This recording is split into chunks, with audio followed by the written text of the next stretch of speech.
नमस्कार दोस्तों, आप सभी का बहुत बहुत स्वागत है एक बार फिर से जीएस फाउंडेशन यूट्यूब चैनल पर। दोस्तों, एक बार फिर से रिक्वेस्ट कर रहा हूं कि सेशन शुरू होने से पहले सेशन को एक बार से लाइक ज़रूर कर दीजिएगा। यहां पर हम आज करेंगे मॉडर्न हिस्ट्री, आधुनिक भारत का इतिहास। और आधुनिक भारत के इतिहास में हम लोग देखेंगे अति महत्वपूर्ण प्रश्न। 25 प्रश्न यहाँ हम लोग डिस्कस करने वाले हैं दोस्तों। तो फटाफट सेशन को एक बार से लाइक कर दीजिए। दोस्तों, ये जो वीडियो है आपके लिए काफ़ी महत्वपूर्ण होने वाला है, जो आपकी होने वाली परीक्षा SSC, railway, state PSC, CDS, NDA, UPSC, SI या फिर आप किसी भी कॉम्पिटिटिव एग्ज़ाम की तैयारी कर रहे हैं, ये वीडियो आपके लिए काफ़ी खास होने वाला है। तो चलिए दोस्तों, सेशन की शुरुआत करेंगे, लेकिन सेशन में जाने से पहले एक बार फिर से रिक्वेस्ट करता हूं कि लिंक को कॉपी कीजिए और दोस्तों के साथ शेयर कर दीजिए, है ना। फटाफट दोस्तों के साथ इस सेशन को शेयर कर दीजिए। चलिए शुरुआत करते हैं यहां पर सेशन की।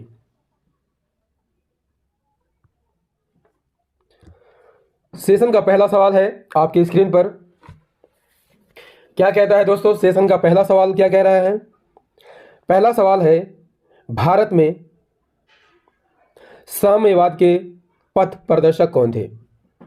क्या कहता है? भारत में साम्यवाद के पथ प्रदर्शक कौन थे? सही आंसर क्या हो जाएगा दोस्तों? आंसर को फटाफट करते चलेंगे। यहां पर हम 25 प्रश्नों को कवर करने वाले हैं दोस्तों। भारत में साम्यवाद के पथ प्रदर्शक कौन थे? सही आंसर हो जाएगा ऑप्शन सी, एम.एन. रॉय थे। एम.एन. रॉय की बात करते हैं यहाँ पे, तो एम.एन. रॉय ने भारतीय कम्युनिस्ट पार्टी की स्थापना की थी। कहाँ पर की थी? कानपुर में की थी। कब की थी? 26 दिसंबर 1925 को की थी। और ये जो दल है, कम्युनिस्ट पार्टी दल है, कैसा दल है? साम्यवादी दल है। अगला सवाल कर लेते हैं। हमारा अगला सवाल क्या कहता है दोस्तों? अति महत्वपूर्ण सवाल है आपके सामने। अगला सवाल कहता है कि श्रीरंगपट्टनम में, कहां पर? श्रीरंगपट्टनम में ट्री ऑफ लिबर्टी यानी स्वतंत्रता का पेड़ का वृक्षारोपण या पौधारोपण किसने किया था? श्रीरंगपट्टनम में ट्री ऑफ लिबर्टी यानी स्वतंत्रता का पेड़ किसने लगाया था? किसने लगाया था दोस्तों? फटाफट आंसर कीजिए। सही आंसर क्या हो जाएगा दोस्तों? सही आंसर हो जाएगा टीपू सुल्तान ने लगाया था। टीपू सुल्तान की बात कर लेते हैं, तो उनका जन्म कहाँ होता है? मैसूर में होता है। कब होता है? 20 नवंबर 1750 को होता है। पिता का नाम हैदर अली, माँ का नाम फखरुन्निसा। दोस्तों, टीपू सुल्तान ने जैकोबिन क्लब की सदस्यता ली थी और इसी की सदस्यता ग्रहण करके ट्री ऑफ लिबर्टी का पौधा रोपण किया था। जैकोबिन क्लब की बात कर लेते हैं, तो इसकी स्थापना कब होती है? 1794 में होती है। किसके द्वारा होती है? फ्रांसीसियों के द्वारा होती है। टीपू सुल्तान, यदि आपसे पूछ ले दोस्तों, किस युद्ध में मारे गए थे, तो 4 मई 1799 को टीपू सुल्तान की मौत हुई थी। किस युद्ध को लड़ते हुए? तो याद कर लीजिएगा दोस्तों, 4 मई 1799 को टीपू सुल्तान की मौत हो जाती है मैसूर की लड़ाई में। किस लड़ाई में? मैसूर के चौथे लड़ाई में। नेक्स्ट सवाल कर लेते हैं। तीसरा सवाल क्या कहता है? नीचे दी गई घटनाओं पर विचार कीजिए। पहला गोलमेज सम्मेलन, पाकिस्तान की घोषणा, पूना समझौता, गांधी इरविन समझौता। इन घटनाओं को आपको सही कालक्रम में व्यवस्थित करना है दोस्तों। सही आंसर क्या हो जाएगा?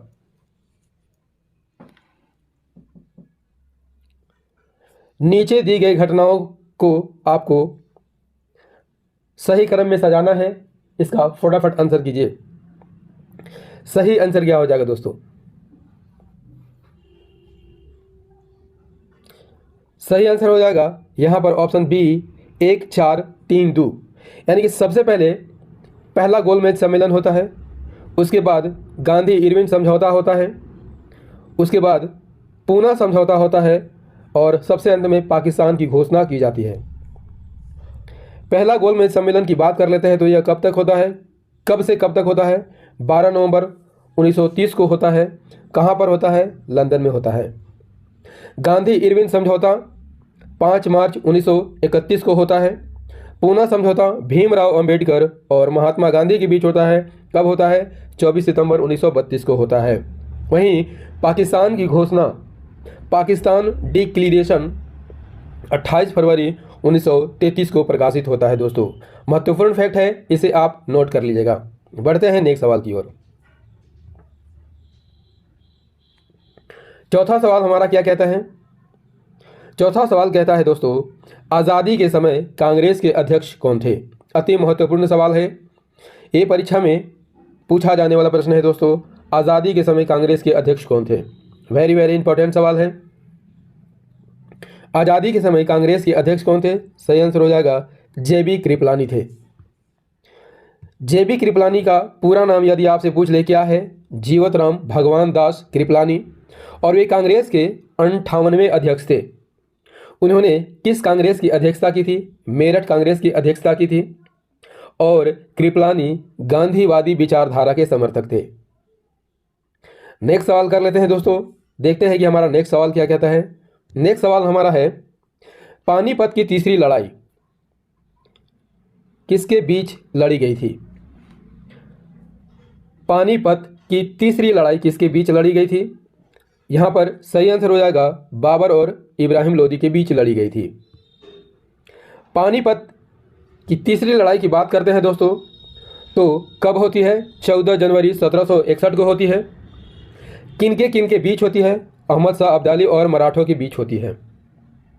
यदि आपसे पूछ ले कि इसमें मराठों का नेतृत्व किसने किया था, तो सेनापति सदाशिव राव भाव ने किया था। इस युद्ध में गार्दी सेना एक बनाई गई थी। इस सेना का प्रमुख किसे बनाया गया था? इब्राहिम खां गार्दी को बनाया गया था, जिसने मराठाओं का साथ दिया था। लेकिन दूसरी ओर दोआब के अफगान रोहिल्ला और अवध के नवाब सुजादौला ने अहमद शाह अब्दाली का साथ दिया था। नेक्स्ट सवाल कर लेते हैं। अगला सवाल क्या कह रहा है? अगला सवाल है, भारतीय क्रांति का पिता किसे कहा जाता है? भारतीय क्रांति का पिता किसे कहा जाता है? सही आंसर फटाफट कीजिए दोस्तों। यहाँ 25 प्लस अति महत्वपूर्ण प्रश्नों का रिवीजन हम लोग करेंगे। भारतीय क्रांति का पिता किसे कहा जाता है? सही आंसर हो जाएगा बाल गंगाधर तिलक को कहा जाता है। बाल गंगाधर तिलक की बात कर लेते हैं, तो इन्होंने कांग्रेस में कब शामिल हुआ था? 1890 में कांग्रेस में शामिल हुए। वेलेंटाइन सिरोल जो कि एक अंग्रेज थे, उन्हें भारतीय क्रांति का पिता कहा है। तिलक ने सबसे पहले याद कर लीजिएगा स्वराज की मांग की थी। मृत्यु उनकी कब हुई थी? 1 अगस्त 1920 को की थी। दोस्तों इन्होंने ही कहा है स्वराज्य मेरा जन्मसिद्ध अधिकार है। नेक्स्ट सवाल कर लेते हैं दोस्तों। 7वां सवाल है, कांग्रेस के अधिवेशन की अध्यक्षता करने वाले पहले अंग्रेज कौन थे? अति महत्वपूर्ण सवाल है आपके परीक्षा की दृष्टि से। कांग्रेस के अधिवेशन की अध्यक्षता करने वाले पहले अंग्रेज कौन थे? सही आंसर हो जाएगा दोस्तों जॉर्ज यूल थे।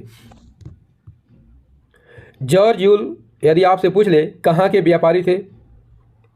स्कॉटिश व्यापारी थे और वे कांग्रेस के चौथे अध्यक्ष बनाए गए थे। इन्होंने कांग्रेस की अध्यक्षता कब की थी? 1888 में की थी। इलाहाबाद कांग्रेस अधिवेशन की अध्यक्षता इन्होंने की थी। वे कांग्रेस के अध्यक्ष बनने वाले पहले गैर भारतीय व्यक्ति थे। नेक्स्ट सवाल हमारा क्या कहता है? इनमें से कौन सा जोड़ा सही नहीं है? प्रथम सिख युद्ध लॉर्ड हार्डिंग बिल्कुल सही है। द्वितीय सिख युद्ध लॉर्ड डलहौजी ये भी सही है। चौथा मैसूर युद्ध लॉर्ड वेल्जली ये भी सही है। बंगाल में अस्थायी बंदोबस्त ये मिलान यहाँ पर गलत है, क्योंकि बंगाल में अस्थायी बंदोबस्त किसके द्वारा लागू की गई थी? लॉर्ड कॉर्नवालिस के द्वारा यहाँ पर बंगाल में अस्थायी बंदोबस्त लागू की गई थी। तो सही आंसर क्या हो जाएगा? Option D. बंगाल में अस्थायी बंदोबस्त किसने लागू किया था? लॉर्ड कॉर्नवालिस ने लागू किया था।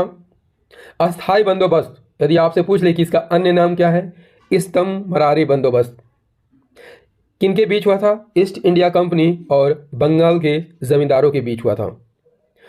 और यह व्यवस्था कैसी व्यवस्था थी? कर वसूलने से संबंधित व्यवस्था थी। इसे कॉर्नवालिस द्वारा कब लागू किया गया था? 22 मार्च 1793 को लागू किया गया था। दोस्तों, सेशन कैसा लग रहा है कमेंट बॉक्स में कमेंट करके ज़रूर बताइएगा। बढ़ते हैं नेक्स्ट सवाल की ओर। 9वां सवाल है, पहले गोलमेज सम्मेलन के दौरान भारत के वायसराय कौन थे? पहले गोलमेज सम्मेलन के दौरान भारत के वायसराय कौन थे? सही आंसर क्या हो जाएगा दोस्तों? सही आंसर हो जाएगा लॉर्ड इरविन थे। पहला गोलमेज सम्मेलन यदि आपसे पूछ ले कहां पर हुआ था? लंदन में हुआ था। दोस्तों याद रखिएगा, तीनों ही गोलमेज सम्मेलन लंदन में हुआ था, ठीक है। लेकिन पहला गोलमेज सम्मेलन कब से कब तक यदि आपसे पूछ ले आयोजित किया गया था? नवंबर 1930 से जनवरी 1931 के बीच। इस सम्मेलन की अध्यक्षता किसने की थी यदि आपसे पूछ ले? ब्रिटिश प्रधानमंत्री रैमजे मैकडोनाल्ड ने की थी। अगले सवाल की ओर बढ़ते हैं। हमारा अगला सवाल क्या कहता है? 10वां सवाल, निम्नलिखित में से किसने प्रसिद्ध बंगाली कविता विद्रोही की रचना की थी? बंगाली कविता विद्रोही की रचना किसने की थी? सही आंसर हो जाएगा ऑप्शन सी, काजी नसरुल इस्लाम ने की थी। किसने की थी? काजी नसरुल इस्लाम ने की थी। काजी नसरुल इस्लाम की कविता विद्रोही सबसे प्रसिद्ध कविताओं में से एक है। इन्होंने इस कविता की रचना कब की थी? 1921 में की थी और इसका समावेश जो है 1922 में अग्निवीणा में किया गया था। नेक्स्ट सवाल कर लेते हैं दोस्तों। हमारा नेक्स्ट सवाल क्या कहता है? 11वां सवाल, 1864 में मद्रास में वेद समाज की स्थापना किसने की थी? किसने की थी? सही आंसर हो जाएगा केशव चंद्र सेन ने की थी। दोस्तों याद रखिएगा, दक्षिण भारत में भी ब्रह्म समाज ने कुछ सुधार किए थे और इन सुधारों को केशव चंद्र सेन ने दक्षिण में लागू करवाया था। किसके द्वारा? वेद समाज के द्वारा। दोस्तों ब्रह्म समाज की बात कर लेते हैं तो इसकी स्थापना कब होती है? 1828 में होती है। नेक्स्ट सवाल कर लेते हैं। अगला सवाल है, अलीनगर की संधि पर कब हस्ताक्षर किए गए थे? अलीनगर की संधि पर कब हस्ताक्षर किए गए थे? सही आंसर हो जाएगा ऑप्शन सी, फरवरी 1757 में किए गए थे। अलीनगर की संधि याद कर लीजिएगा दोस्तों, प्लासी की लड़ाई के बाद होती है। किसके किसके बीच होती है? रॉबर्ट क्लाइव और बंगाल के नवाब सिराजुद्दौला के बीच होती है। कब होती है? 9 फरवरी 1757 को होती है। और इस संधि के द्वारा अंग्रेजों को भारत में अपने सिक्के जारी करने का अधिकार मिल जाता है। अगला सवाल कर लेते हैं। अगला सवाल अति महत्वपूर्ण सवाल, पी मित्रा का नाम किस क्रांतिकारी संगठन की स्थापना के साथ जुड़ा हुआ है? अति महत्वपूर्ण सवाल है दोस्तों, आपके परीक्षा में आने वाला सवाल है। पी मित्रा का नाम किस क्रांतिकारी संगठन की स्थापना के साथ जुड़ा हुआ है? सही आंसर हो जाएगा ऑप्शन ए, अनुशीलन समिति के साथ जुड़ा हुआ है। अनुशीलन समिति की स्थापना कब होती है? 24 मार्च 1902 को होती है। किसके द्वारा की जाती है? पी मित्रा के द्वारा की जाती है, प्रमथ नाथ मित्रा के द्वारा की जाती है। लेकिन अन्य सदस्य कौन कौन है? अरविंद घोष, देशबंधु चित्तरंजन दास, सुरेंद्र नाथ टैगोर, जतेंद्र नाथ बनर्जी, बाघा जतीन, भूपेंद्र नाथ दत्त और वारेंद्र घोष। नेक्स्ट सवाल हमारा कहता है, क्या कहता है? रविंद्रनाथ टैगोर को नाइटहुड की उपाधि किस वर्ष दी गई थी? रविंद्रनाथ टैगोर को नाइटहुड की उपाधि किस वर्ष दी गई थी? सही आंसर हो जाएगा ऑप्शन बी, 1915 में दी गई थी। नाइटहुड की उपाधि रविंद्रनाथ टैगोर को कौन देता है? ब्रिटिश सरकार देता है। कब देता है? 1915 में देता है। लेकिन जालियांवाला बाग, इसी बीच जालियांवाला बाग हत्याकांड हो जाता है। कब होता है? 13 अप्रैल 1919 को होता है। और इसी हत्याकांड से दुखी होकर रविंद्रनाथ टैगोर जो है अपनी नाइटहुड की उपाधि वापस कर देते हैं। नेक्स्ट सवाल कर लेते हैं। हमारा नेक्स्ट सवाल है, निम्नलिखित में से पहला बंगाली अखबार, यहाँ बंगाली अखबार की बात हो रही है दोस्तों, तो निम्नलिखित में से पहला बंगाली अखबार कौन सा था? बंगाली अखबार की बात हो रही है दोस्तों, यहाँ पर कंफ्यूज नहीं होना है। निम्नलिखित में से पहला बंगाली अखबार कौन सा था? सही आंसर हो जाएगा समाचार दर्पण था। समाचार दर्पण बंगाल का पहला अखबार था। इसकी स्थापना कब की गई थी? 23 मई 1818 को की गई थी। जबकि बंगाल गजट अंग्रेजी अखबार था, ठीक है। और समाचार दर्पण भारतीय भाषा में छपने वाला पहला अखबार था। दोस्तों, ये महत्वपूर्ण फैक्ट आपको कैसा लग रहा है कमेंट बॉक्स में कमेंट करके जरूर बताइएगा। यदि सेशन पसंद आ रहा हो तो सेशन को एक बार से लाइक कर दीजिएगा, दोस्तों के साथ शेयर कर दीजिएगा, और यदि आप भी इस चैनल पर नए हैं चैनल को जरूर सब्सक्राइब कर लीजिएगा। दोस्तों, देखते हैं अगला सवाल। अगला सवाल हमारा है, पिंगली वेंकैया निम्नलिखित में से किससे संबंधित है? पिंगली वेंकैया निम्नलिखित में से किससे संबंधित है? सही आंसर हो जाएगा यहाँ पर ऑप्शन बी, भारतीय राष्ट्रीय झंडे से संबंधित है। भारतीय राष्ट्रीय झंडा को संविधान सभा ने, यदि आपसे पूछ ले, कब अपनाया था? 22 जुलाई 1947 को अपनाया था। नेक्स्ट सवाल, हमारा अगला सवाल है, मूक नायक का प्रकाशन मुंबई में किसने किया था?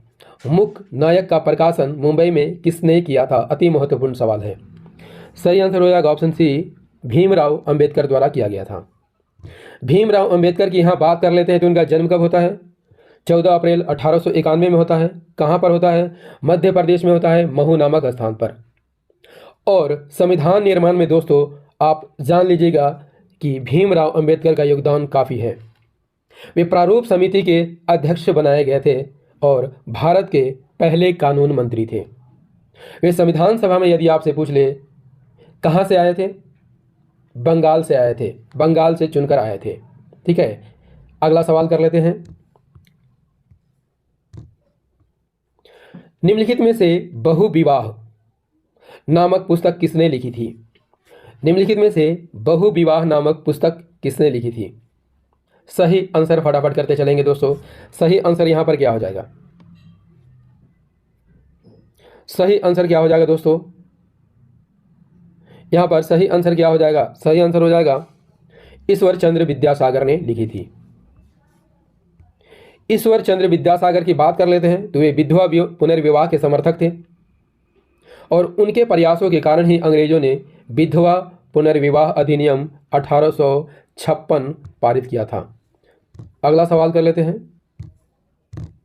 19वां सवाल है, कुंवर सिंह, बाबू कुंवर सिंह 1857 के विद्रोह के नेता थे। वे किस आधुनिक राज्य से संबंधित थे? बाबू कुंवर सिंह किस राज्य से संबंध रखते हैं? आपको यहां पर आंसर करना है दोस्तों। सही आंसर हो जाएगा वे बिहार से संबंध रखते हैं। यहां पर बाबू कुंवर सिंह की बात कर लेते हैं तो इनका जन्म कब होता है? 1777 में होता है।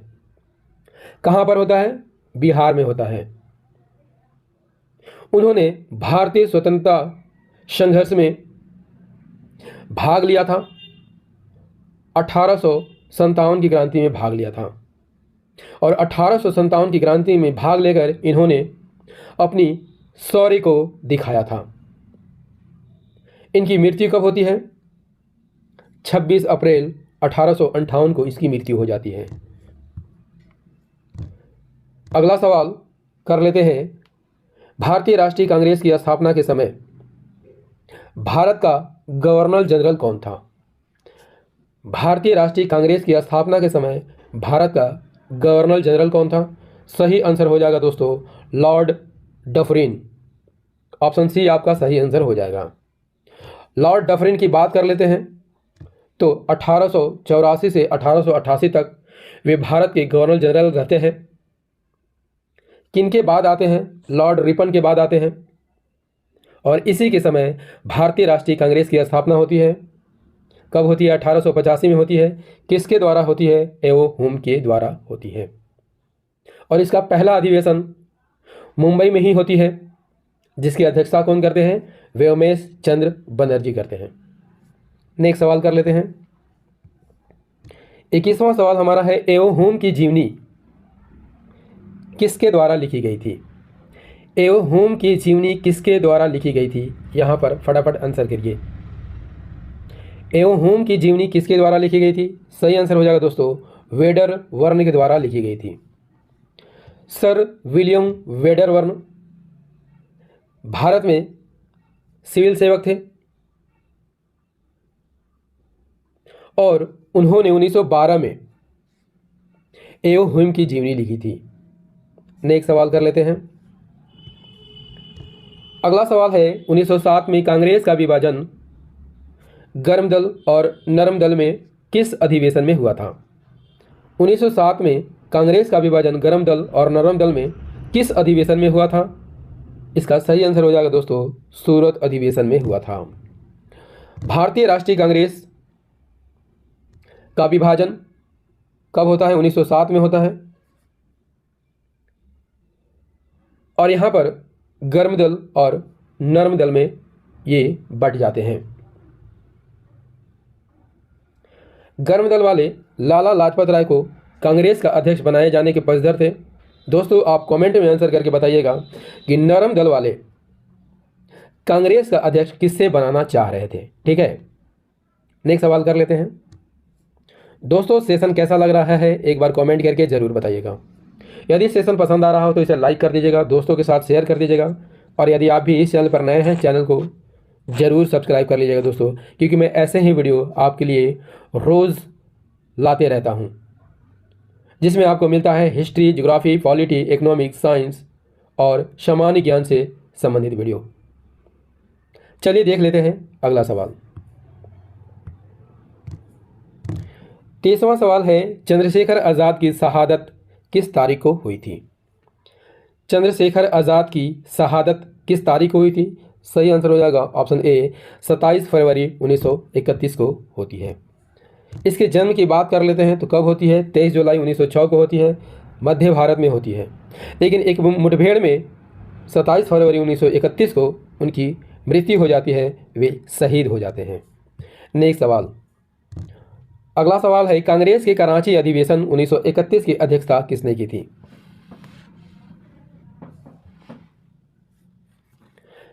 कांग्रेस के कराची अधिवेशन 1931 की अध्यक्षता किसने की थी? यहां पर सही आंसर क्या हो जाएगा दोस्तों? कांग्रेस के कराची अधिवेशन 1931 की अध्यक्षता सरदार वल्लभ भाई पटेल ने की थी। कराची अधिवेशन की अध्यक्षता किसने की थी? सरदार पटेल द्वारा की गई थी। अगला सवाल है, पलासी की लड़ाई का स्थान पलासी वर्तमान में किस राज्य में स्थित है? ये भी सवाल जो है परीक्षा में बार बार पूछा जाता है। पलासी की लड़ाई का स्थान पलासी वर्तमान में किस राज्य में स्थित है? सही आंसर हो जाएगा पश्चिम बंगाल में स्थित है। इस सेशन का अंतिम प्रश्न है दोस्तों, सेशन को एक बार से लाइक जरूर कर दीजिएगा। निम्नलिखित में से किस गवर्नर जनरल को भारतीय प्रेस का मुक्तिदाता कहा जाता है? सही आंसर हो जाएगा option B, sir Charles Metcalfe को कहा जाता है। सर चार्ल्स मेटकॉफ की बात कर लेते हैं तो ये 20 मार्च 1835 से 4 मार्च 1936 तक भारत के गवर्नर जनरल रहते हैं और उन्होंने प्रेस को पूर्ण स्वतंत्रता प्रदान कर दी थी, इसलिए उन्हें भारतीय प्रेस का मुक्तिदाता कहा जाता है। दोस्तों मॉडर्न हिस्ट्री का ये सेशन आपको कैसा लगा कमेंट बॉक्स में कमेंट करके ज़रूर बताइएगा। यदि सेशन पसंद आया हो तो इसे लाइक कर दीजिएगा, दोस्तों के साथ शेयर कर दीजिएगा और यदि आप भी इस चैनल पर नए हैं चैनल को ज़रूर सब्सक्राइब कर लीजिएगा। दोस्तों मैं ऐसे ही वीडियो आपके लिए रोज़ लाता रहता हूं जो history, geography, polity, economics, science और सामान्य ज्ञान से संबंधित होती है। और ये सभी वीडियो रात को 8 बजे आती है, डेली आती है, तो इसे डेली देखना मत भूलिएगा। मिलते हैं अगले सेशन में पॉलिटी के प्रश्नों के साथ। जय हिंद, धन्यवाद।